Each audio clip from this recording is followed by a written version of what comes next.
সম্মানিত দর্শক, আসসালামু আলাইকুম। আশা করি আল্লাহ তাআলার অশেষ রহমতে সকলেই খুব ভালো আছেন। আজকে দুপুরবেলায় ছাগলের আজকের দানাদার খাবারটা দিয়ে দিয়েছি। আর আজকে সকাল থেকে আমি খামারে কিছু সংস্কারমূলক কাজ করছি।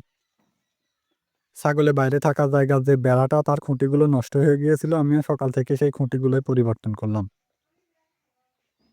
তবে সম্পূর্ণ কাজটা এখনো কমপ্লিট করতে পারিনি। এখন দেখতে পাচ্ছেন যে বেড়ার যে শেষ মাথাটা সেটা এখনো কমপ্লিট হয়নি। তো এই বেড়ার খুঁটিগুলো অনেকদিন আগে থেকেই নষ্ট হয়ে গিয়েছিল, কিন্তু প্রচণ্ড বর্ষার কারণে আমি এগুলো পরিবর্তন করার সুযোগ পাইনি। আর তাছাড়াও বাইরে যাওয়ার যে দরজাটা সেটাও এখনো ঠিক করতে পারিনি। তবে আজকে এই কাজগুলো আর করব না। কেননা মাঠে অনেক কাজ রয়েছে। আর এবার দেখতেই পাচ্ছেন যে গরু ২ টাকে কিছুটা দেশীয় ঘাস খেতে দিয়েছি। যে ঘাসগুলো আমাদের ঘাসের জমি থেকেই নিয়ে আসা হয়েছে। কালকে ভিডিওতে দেখিয়েছিলাম যে আমাদের নেপিয়ার ঘাসের জমি থেকে আমরা নেপিয়ার ঘাসগুলো পরিবর্তন করে পাকচং ঘাসগুলো লাগানোর চেষ্টা করছি। তো ওই ঘাসগুলো উপড়ে ফেলার সময় এই দেশীয় ঘাসগুলো সেখান থেকে সংগ্রহ করা হয়েছে। আজকে সকালবেলায় ছাগলগুলোকে কিছুটা লিচু পাতা খেতে দিয়েছিলাম। কিন্তু ছাগলেরা লিচু পাতা একদমই খেতে পছন্দ করে না।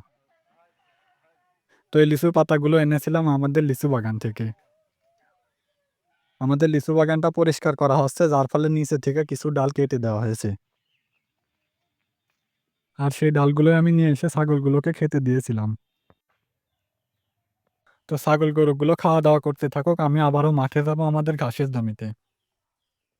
যে জমিতে নেপিয়ার ঘাসগুলো পরিবর্তন করে পাকচং ঘাস লাগানো হবে।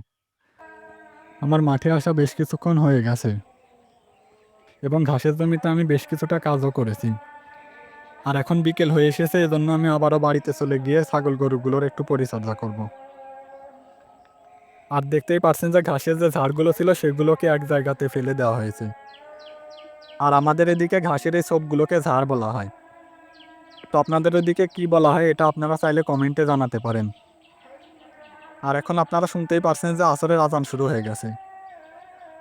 এজন্য আমি এখন বাড়িতে চলে যাব, গিয়ে আসরের নামাজটা পড়ে আবারও খামারের কাজগুলোই করব। তো ভিডিও শেষে আপনাদের সকলের সুস্বাস্থ্য কামনা করে ভিডিওটিকে এখানেই শেষ করে দিলাম। সকলে খুব ভালো থাকবেন, সুস্থ থাকবেন। আসসালামু আলাইকুম।